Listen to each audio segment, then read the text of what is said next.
everybody, it's Mrs. Clemens, and this is U.S. History Vocab number 13, and it's our last group of definitions, words, terms, thingamahoos dealing with industrialization. Ooh. All right, so, wow, let's talk about some reactions to industrialization, because they were not all positive. Some of them were, though. Our first one is actually positive. Jane Addams is this woman, and we're actually going to talk about her a little bit later when we get into the progressive era. But she's somebody who said, you know what, instead of just sitting here and complaining and saying that things are really bad, I'm going to try to make them better. And so she saw that a lot of immigrants were being taken advantage of in Chicago. Chicago was huge for immigrants. And so she founded this place called Hull House. And it was a settlement house. And you might be like, oh my gosh, Mrs. Clemens, what's a settlement house? Well, a settlement house is basically a place to help out, to give sort of basic skills to immigrants. And, you know, kind of almost think of it, I don't know, it's like a community center. And so here's a picture. Hang on. Little note that I need to buy the full version of this so I can edit these things out.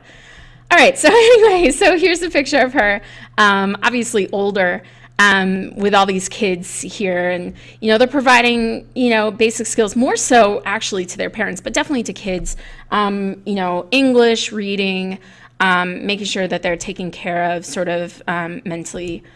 And then we have William Jennings Bryan, and he's another person that says, you know what, I'm going to do some stuff to help. And so he was from a different political party, and we're going to be talking about them a little bit. They're the Populist Party. Now, you might be like, huh, I've never heard of them. Part of the reason you never heard of them is because they're a third party. So the main two parties were still the Republicans and the Democrats. These guys are a third party that were really pushing for change, and specifically in reaction to the rise of industrialization. So when I say he supported farmers and free silver, the idea for this was that he didn't want our money, our dollar bills, to be backed by gold. He actually wanted them to be backed by silver because silver is worth less, and thus it would create a little bit of inflation and it would help out the farmers. So he ran a couple times for president. He didn't win, but the thing is, him and the populists were able to influence politics. And so our next unit is the progressivism, and these guys, the populists with William Jennings Bryan, absolutely influenced that. So like it says here, they were begun by farmers and labor unions trying to kind of rein in that power of the big business. And so here's you know, him here. He wrote this speech about the cross of gold, and basically talking about how just the wealthy were just getting wealthier and wealthier, and we need to stop that. And so, like, we've looked at political cartoons with the whole octopus thing, where, you know, people are, you know, these companies are just tangling their tentacles around, and here's, you know, a picture of like Liberty kind of trying to snap that off. So definitely, you know, a positive kind of movement. All right, so we have some Supreme Court cases. Now, I had defined for you U.S. versus E.C. Now, here's the deal with these cases. Are they huge on the regions? No, but sometimes you see them. This one you see actually a little bit more, Wabash, St. Louis, and Pacific Railways versus Illinois. So it's these three railway companies versus the state of Illinois. And basically, Illinois is saying, these guys are charging way too much. They're trying to actually protect the regular people. Like, good job, Illinois. But because they're trying to Illinois is trying to lower their three railroads' rates, the Supreme Court said they couldn't do it because the three train companies were going from state to state. That's interstate, and thus only the national government can regulate interstate commerce. States can only regulate intrastate commerce. So like between, you know, Beacon and Albany, or Buffalo and Rochester. And then the other case is U.S. versus E.C. Knight. And this is a company that was accused of having a monopoly and violating the Sherman Antitrust Act that we talked about before. And this is why we said the Sherman Antitrust Act really didn't have a lot of teeth in the beginning. You know, it was like, nope, it's okay. It's not a monopoly. Thanks, Supreme Court.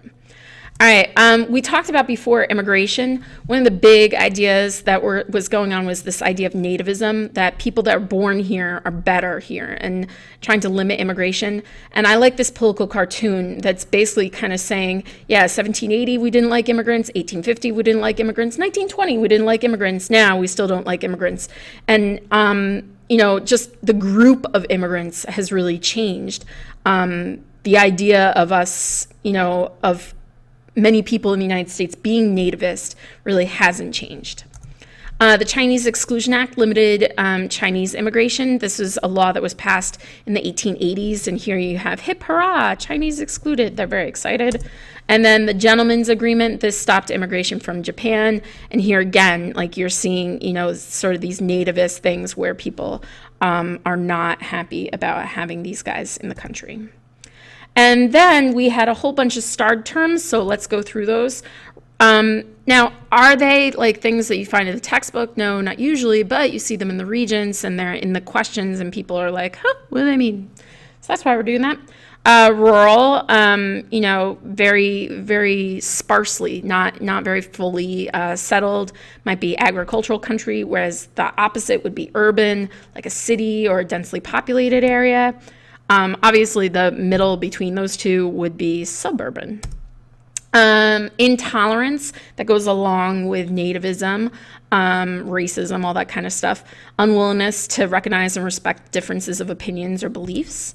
A quota, you can have a quota where you set a minimum. Like if I said, you have to make a minimum of 10 sets of flashcards, like a quota, I'm setting that as a quota. It could be a minimum, or I could set it as a maximum. I won't let you do any more than 10. That's your quota. And then agrarian is farmers. So, and hopefully you guys see the root word here is agriculture. So dealing with that. And then to undermine or to be undermined, to weaken, injure, or impair. All right, folks, so that's the end of our vocab. Hope you enjoyed it.